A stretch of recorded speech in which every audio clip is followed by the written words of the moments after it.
Good morning students. Today let us study about transportation in plants. Students, in our previous videos we have learnt about transportation in animals. There we have learned that different materials like nutrients, gases, waste, they get transported across the body of the animal via a specialized system called as circulatory system, right? But what about plants? Does they have a specialized system for transportation? Let us see. Students, actually plants don't have a separate system, but they have specialized tissues for transportation, and those tissues are called as vascular tissues. So students, you have studied about these tissues last year in 9th class, right? So what are the two vascular tissues? Xylem and phloem. Both of them are complex tissues, right? Made up of more than one type of cells. If you take xylem, it is made up of xylem vessels, tracheids and xylem parenchyma. Of these cells, xylem tracheids and xylem vessels help in transportation. Now, what is transported across xylem? It is water and minerals. Where from? From roots to all the parts. So, xylem helps in transportation of water and minerals throughout the plant body from roots to the parts. Got it? Now this transport is always unidirectional, that is from roots to all the parts. Got it? Now how does a xylem vessel look like? Xylem vessel is a tubular structure. It's a tubular cell. All the xylem vessel cells, they are arranged one above the other like a column. Got it? So through this column water moves, and this xylem is present everywhere. It is present in roots, stems and leaves. Got it? So that it transports water. Now what about phloem? Phloem is also a complex tissue made up of sieve tubes, companion cells and phloem parenchyma. Of these sieve tubes, they help in transportation. So here is the sieve tubes shown. This is one sieve tube, this is another. So they are also tubular structures with cross walls at the ends. See here, this is the cross wall of one cell, this is another.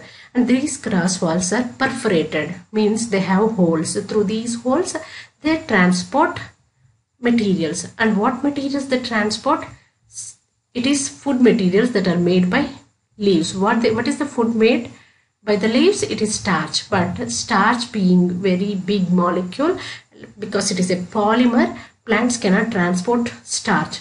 They convert it into sucrose, and in the form of sucrose, they transport the starch. Got it, students? So phloem transport sucrose. Not only sucrose, even amino acids and other nutrients are transported, but the major nutrient transported is sucrose. Got it?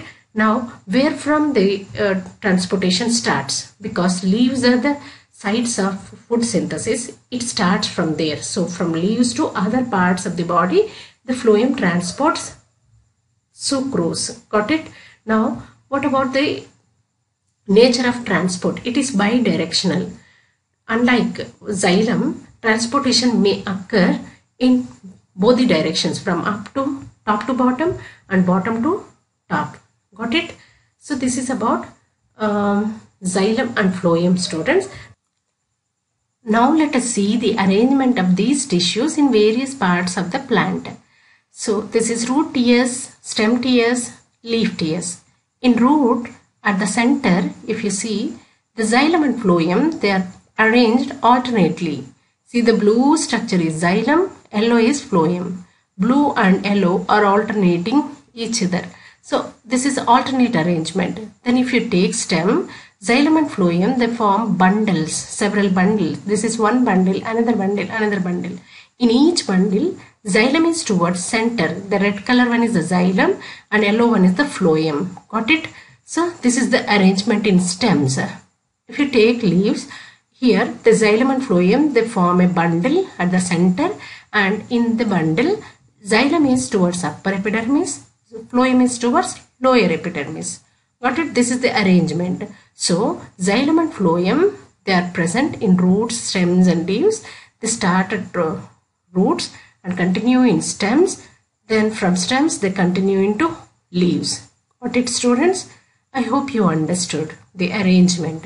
Now we shall see how water is transported in the xylem, the mechanism of transportation.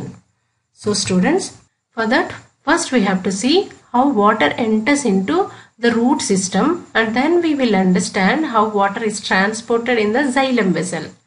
Got it? So look here, this is the typical root system. Here you find a primary root. The central root is primary root, and there are branches called as lateral roots. And all these structures, there are fine hair-like structures. They're called as root hairs. So what is the function of root system? It is to absorb water. These root hairs, they actually increase the surface area for absorption.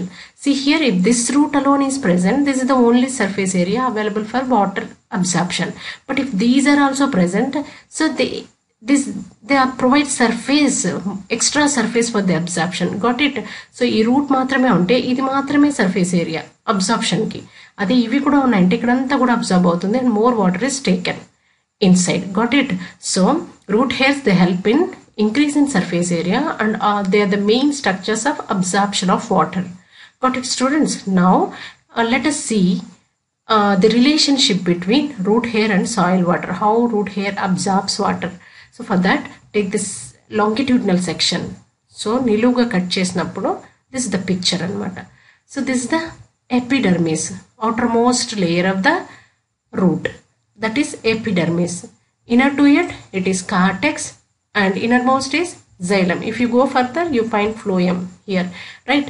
So this is the LS of root, and this is epidermis, I said. From the epidermis, these root hairs arise. Actually, these root hairs are unicellular, means made up of only one cell and very thin in structure. Got it? So see here, this is the root hair cell. Because it is made up of one cell, I am calling it as root hair cell. Got it? This root hair cell is actually where it is embedded in soil. So this is soil, and these are called soil particles. And around soil particles, what is present? Soil, water is present, even air spaces are present. Now, if you take the structure of the root hair cell, the outermost is a cell wall, and inner to cell wall, what is present? The cytoplasm. And inner to that, the big tube-like channel here, that is called as vacuole. So in plant cells, there are big vacuoles, right? And surrounding that vacuole, cytoplasm is present. So cell wall followed by plasma membrane, and then cytoplasm, and then vacuole and nucleus on one side. So this is the structure of root hair. Now this root hair in soil, water, right? Now let us see the mechanism how water enters into the root hair cell. So you know that water enters through the roots by osmosis, right? Last year you studied. So what is osmosis? Movement of water from high concentration to low concentration through a semi-permeable membrane, right? So here the plasma membrane acts like a semi-permeable membrane, and actually water is more outside the soils because soil is always dilute, right? Soil is watered.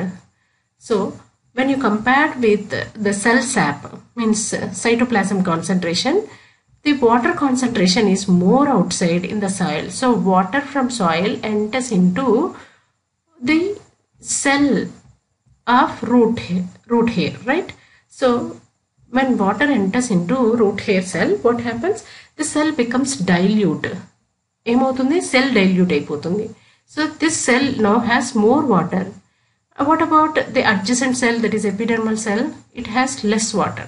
So water from this cell enters into epidermal cell. Next, what happens?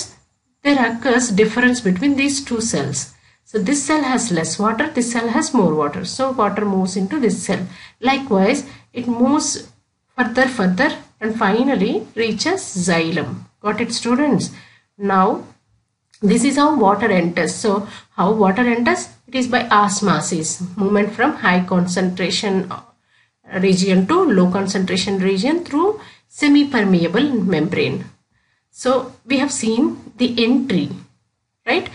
Follow these steps once. Water from soil enters root hair cell becomes dilute. Water enters next cell, makes it dilute. Now water enters into next cell and the process continues. Water reaches finally xylem. Now what happens? Xylem has to transport this water. So for that, what is required? Some pressure is required to push upwards. So see here, water from root hairs. There is no one root hair. There are thousands of root hairs. All these root hairs, they push water into xylem vessel. So all these root hairs, they push water into xylem vessels. Because water is flooded into xylem vessel with pressure, the water rises up in the column. Got it? This pressure is called as root pressure. So what is root pressure? Pressure exerted by the incoming water from the root hairs is called as root pressure. Got it, students? Now because of root pressure, water moves up. But see here, this root pressure is very less and is enough to transport water in small plants like herbs. But what about the tall plants like eucalyptus which grow around 180 meter long? Can this pressure push water to such heights? No, this pressure is not sufficient. There are other factors that help in transportation in such big trees. Let us see what they are. Of course, root pressure is one of the factors. The main factor is transpiration pull. Students, you know that plants lose water via stomata to the atmosphere and that process is called as transpiration, right? So on the surface of the leaves, what happens? A pulling force develops. So from the surface of the leaves itself, water is losing to atmosphere. It is like atmosphere pulling water, right? So atmosphere water ni lagestunnattu annamata. Ikkadachi oka lage force, pulling force. And if you see at the bottom, what is happening? The root pressure is pushing the water up. Here the water is pulled out. Because of that push and pull, what happens? The water rises up in the xylem vessels. Got it, students? So what is transpiration pull? Suction pressure created on the surface of leaves due to transpiration. Got it? This is the main force that helps in pulling up water. Got it, students? And there is one more factor that helps in transportation, that is molecular attractions. Students, you know that water molecules, they have hydrogen bonds in between them. So once water enters into xylem vessels, the water attracts water molecules, they make bonds and they form a continuous channel in the xylem vessels. Got it, students? So hydrogen bonds, that is molecular attractions, also help water to build up a column in the xylem vessels. Got it, students? So in big trees, there are three factors that help in transportation. What are they? Root pressure, transpiration pull and molecular attractions. Got it, students? I hope you understood the transportation mechanism, then absorption of water into the roots, then the introduction part. Thank you, students.